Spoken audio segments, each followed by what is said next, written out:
this is Haruna from FUJI School. Are you guys ready for Halloween? Yay! FUJI School is going to do a Halloween costume contest.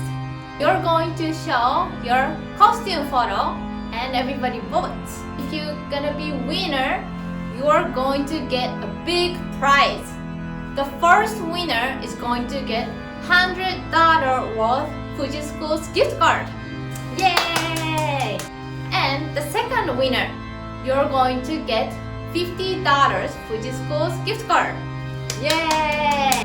So you can use this gift card for any payments at FUJI School. You can buy the textbook or you can pay for your classes. You can use anything. Of course, you, FUJI School student, can participate in this contest as well as your friend or family members. So, are you ready? What you have to do is you're gonna take your costume picture and upload using this link. One participant can upload one costume photo.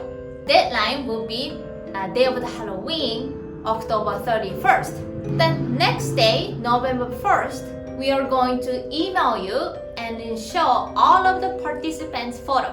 Please pick one person. You have the voting period from November 1st to November 3rd. November 5th, we are going to announce who is the winner. So, are you guys ready? Okay, I'm looking for many participants. Bye!